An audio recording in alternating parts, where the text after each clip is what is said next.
Hammam wanted a general description of a pious person. After Ali spoke well of him and asked blessing upon Prophet Muhammad, he gave sermon 191. Everything that is to serve a term in the material world has a fixed term. The pious are the ones who are moderate. They are ones who give a portion of what they are given in charity.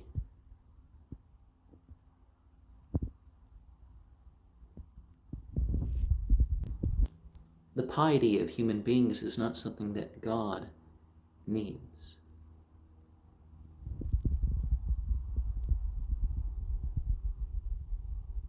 Our method of going about in anything should be controlled.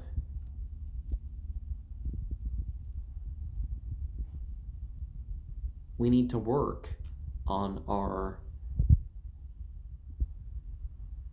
feeling, our emotion within us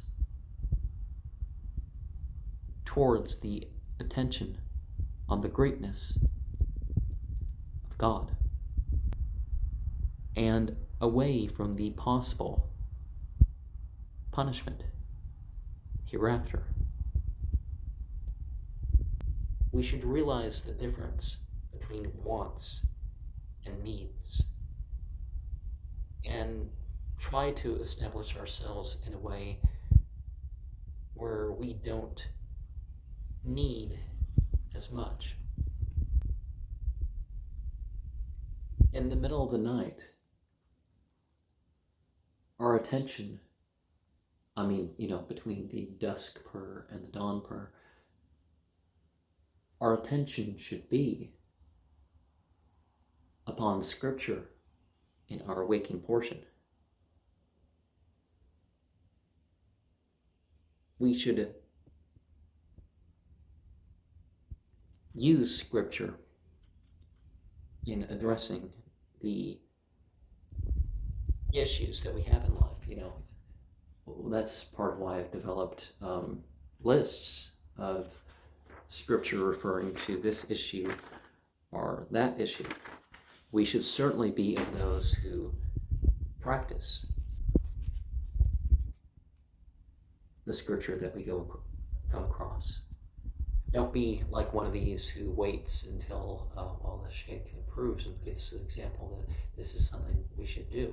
Now, you do follow one verse from here, one verse from there, but you don't, for example, take some saying out of context. It's like, in the Battle of Khaybar, you don't even do this with the things that the Quran says is forbidden, so why are you saying that these things are ultimately forbidden? Or, something like that. They make things forbidden and lawful, not because the Prophet said they were in an ultimate sense or anything like that, but, they take something out of context. So definitely look at the whole passage, but if you've read the whole passage,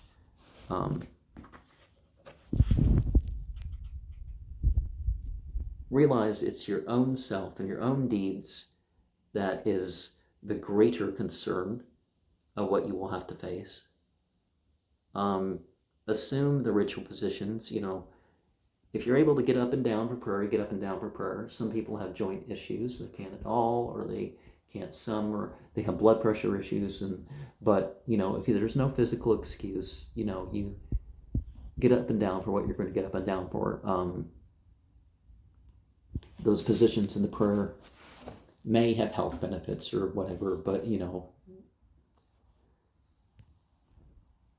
it's out of obedience to the forms that God had prescribed upon us.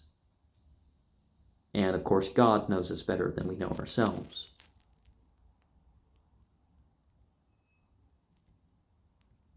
We should be a shining example unto others that others can look at and say, okay, this is some stuff I need to be upon. I need to, and when we're going through hardship, we need to be consistent. There's fair weather people, and there's actually people that turn when there's hardship. But let's focus. There is that saying that, if you pray for others, and that counts as praying for yourself. And if you pray to be a better person, that can help you in other ways too. One of the things that the pious people do is avoid frivolity, that they're not harmful to other people. They don't come up with insults.